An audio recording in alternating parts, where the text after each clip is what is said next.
Cycle juice वाला। राम कुमार गांव से शहर अपनी पत्नी के साथ काम की तलाश में आता है। वो बहुत मेहनती था, इसलिए उसे एक जूस फैक्ट्री में काम मिल जाता है। राम कुमार बड़ी मेहनत और लगन से जूस फैक्ट्री में काम करने लगता है। जूस फैक्ट्री का मालिक बहुत अच्छा था। वो राम कुमार और उसकी मेहनत की हमेशा दाद दिया करता था। भाई राम कुमार, एक काम करो, ये पैसे जाके बैंक में जमा कराया ना, और उसके बाद आकर के ये जूस वाली मशीन भी देख लेना, ठीक है?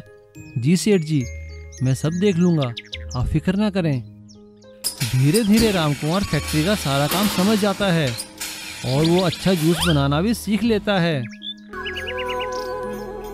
देखो जी, आप इस तरह से पैदल जाते हो, ये मुझे अच्छा नहीं लगता। इस बार तनख्वाह आने पर आप एक छोटी सी साइकिल क्यों नहीं ले लेते? एक दिन तनख्वाह मिलने पर राम कुमार की पत्नी ने राम कुमार से कहा, अच्छा, तो तनख्वाह मिल गई तो इस बार तो साइकिल ले ही लो। हाँ ठीक है सरला, मैं साइकिल ले लूँगा। और राम कुमार एक नई साइकिल लेकर आ जाता है और अब वो उसी साइकिल से घर से फैक्ट्री जाने लगता है। सब कुछ ठीक चल रहा था, लेकिन अचानक एक दुर्घटना में फैक्ट्री मालिक की मौत हो जाती है। सभी लोग बड़े दुखी होते हैं, लेकिन सबको असली दुख तो तब होता है जब फैक्ट्री मालिक का बेटा फैक्ट्री बंद करने की बात कहता है। देखो दोस्तों, आप लोगों ने पिताजी का बहुत साथ दिया और काफ़ी अच्छा काम भी किया है, लेकिन ये जूस की फैक्ट्री अब मैं बंद कर रहा हूँ क्योंकि मैं सब कुछ बेचकर विदेश जा रहा हूँ। आप लोगों के जितने पैसे बनते हैं उससे ज़्यादा पैसा देकर मैं आपसे माफ़ी मांगता हूँ। और इस तरह वो सभी लोगों को जितने पैसे बनते हैं उतने देकर फैक्ट्री बंद कर देता है। राम कुमार बड़े दुखी मन से घर वापस आता है। उसे दुखी देखकर उसकी पत्नी पूछती है, अरे क्या हुआ, आज आप जल्दी घर आ गए? बहुत परेशान नजर आते हो, बात क्या है? राम कुमार उसे सारी बात बताता है। राम कुमार की बात सुनकर उसकी पत्नी उससे कहती है, आप परेशान क्यों होते हैं? हमारे पास साइकिल है ना, और जूस भी आप कितना अच्छा बना लेते हैं। एक मशीन खरीद लेते हैं, उसे साइकिल पर लगाकर गली गली जाकर जूस बेचना। गर्मी का मौसम है, हर कोई खरीदेगा। मुझे पूरा विश्वास है सब कुछ ठीक हो जाएगा, आप कोशिश तो करिए। राम कुमार वैसा ही करता है। वो अपनी साइकिल पर एक जूस बनाने की मशीन लगा लेता है और गली गली घर घर गांव गांव जाकर जूस बेचने लगता है। उसके बनाए जूस की सभी लोग तारीफ करते हैं। उसका काम चल निकलता है। वो साइकिल से एक दुकान और दुकान से जूस की एक फैक्ट्री बना लेता है और अपने सभी साथी कर्मचारियों को अपने साथ काम में रख लेता है। सभी लोग उसकी तारीफ करते हैं।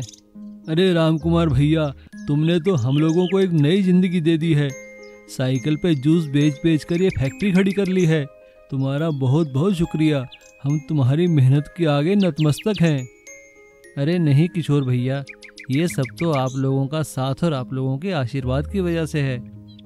मैं तो अपनी साइकिल का धन्यवाद देना चाहता हूँ, जिसने मेरी गरीबी में मेरी मदद की और मुझे एक साइकिल जूस वाले से एक जूस फैक्ट्री का मालिक बना दिया। देखा, मैंने कहा था ना, हमें सफलता जरूर मिलेगी। खिलौने और बौनों का बचाव। टनकपुर गांव में जंगल में एक बौनों की गुफा थी। उस गुफा में बौने काफी समय से रहा करते थे और वो कभी कभी घूमने के लिए बाहर गांव में भी आया करते थे। छोटे होने के कारण इंसानों की नजर कभी उन पर नहीं पड़ती थी। गांव वाले और बौने काफी समय से बिना एक दूसरे को देखे वहां रहा करते थे, लेकिन एक साल काफी बारिश होने की वजह से बौनों की गुफा तबाह हो गई। नदी का सारा पानी बौनों की बस्ती में घुसने लगा। उनके घर टूटने लगे। हे भगवान, इस बरसात ने तो सारे घर तबाह कर दिए। अब तो नया घर बनाना होगा। चलो सरपंच से बात करते हैं। सभी बौने मिलकर अपने सरपंच के पास गए। सरपंच जी, जल्दी जल्दी नए घर बनाने का इंतजाम करिए। बरसातों के मौसम में सारे घर बर्बाद हो चुके हैं। ठीक है, लेकिन घर बनाएगा कौन? सरपंच की बात सुनकर एक बौने ने कहा, हम बनाएंगे। मैंने गांव के बच्चों को खेलते हुए देखा है। उनके पास नए नए तरीके के खिलौने हैं। हर तरह का खिलौना है जिनसे घर भी बनाया जा सकता है। सरपंच ने बौने की बात सुनकर कहा, क्या कहा? ऐसी बात है तो जाओ, उन खिलौनों को यहाँ ले आओ। सरपंच से आज्ञा लेकर कुछ बौने हिम्मत करके गांव में गए। और वहाँ से उन्होंने बच्चों के खिलौने लाने का सोचा। चलो दोस्तों, वो पिंकू का घर सब जानते हैं ना, उसके पास 100 से भी ज्यादा खिलौने हैं। कुछ खिलौने जो हमारी जरूरत के हैं, आज रात हम गायब कर देंगे। वे सभी रात को चोरी छिपे पिंकू के घर गए। बोनो ने पिंकू के खिलौनों में से अपने काम के खिलौने उठाए और उन्हें लेकर आ गए। अरे वाह, चलो घर बनाते हैं। बोनो का सरपंच भी खिलौनों को देखकर बहुत हैरान हुआ। अरे वाह, ये तो वाकई में इंसान की बनाई हुई नायाब चीज है। लेकिन सुबह उठने पर जब पिंकू ने देखा कि उसके खिलौने गायब हैं, तो वो दुखी हो गया। पापा पापा, मैंने आंगन में अपने खिलौने रखे थे, सारे खिलौने गायब हैं। बेटा क्यों परेशान हो रहे हो? अपने बच्चे को रोता देख पिंकू की माँ ने उसे एक उपाय बताया। एक उपाय लगाती हूँ, आज रात अगर चोर आया तो जरूर उसका पता चल जाएगा। तू ऐसा कर, अपने पुराने खिलौने पर मेरी नील पॉलिश की शीशी लगा दे। सारे रास्ते वो गिरता जाएगा और हम उसे पकड़ लेंगे। हाँ, ये ठीक रहेगा माँ। पिंकू ने वैसा ही किया। रात होते ही बौने फिर से खिलौने उठाने आए।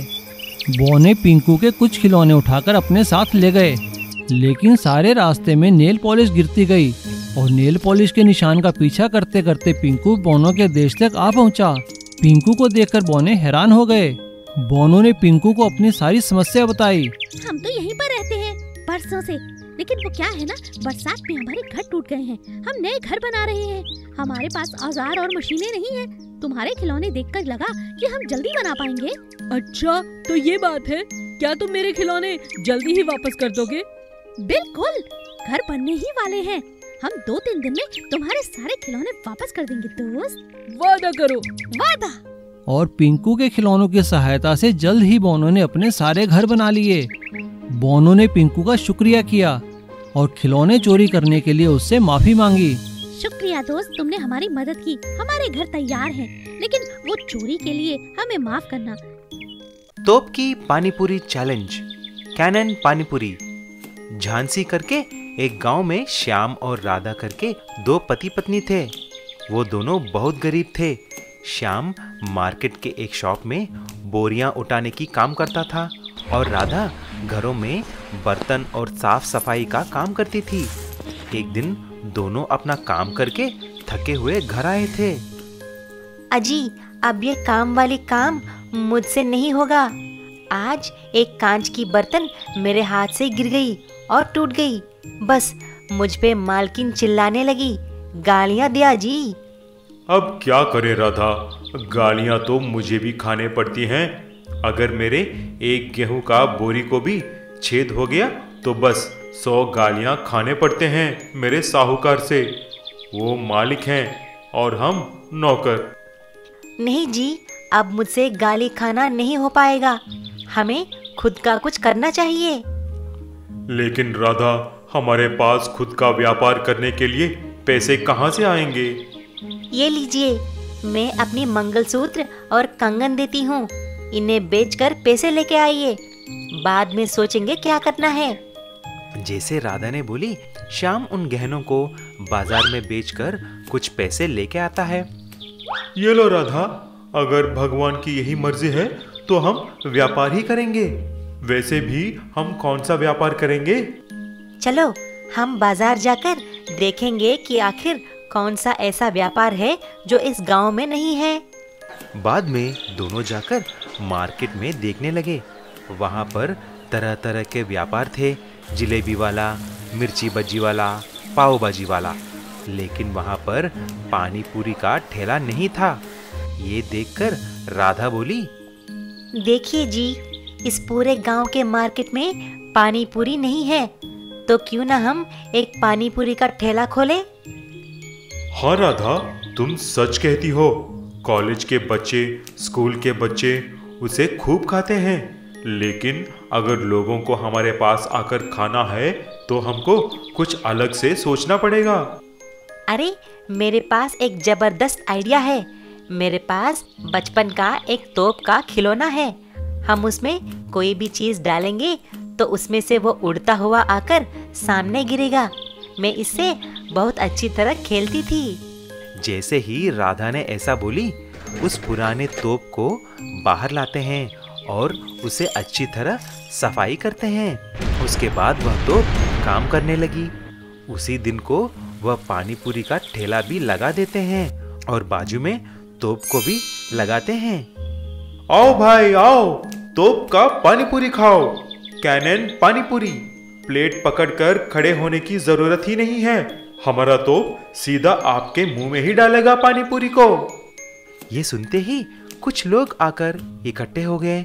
जैसे ही श्याम ने कुछ पानी पूरी को तोप की नली में रखकर चलाई तो पानी पूरी सीधा एक एक करके जाकर ग्राहकों के मुंह में गिरने लगी। सभी लोगों को बहुत अच्छा लगा और मजे लेकर खा रहे थे। कुछ ही दिन में तोप पानी पूरी बहुत फेमस हो जाती है। यूं श्याम और राधा पानी पूरी का व्यापार करते हुए खुशी खुशी से रहने लगे।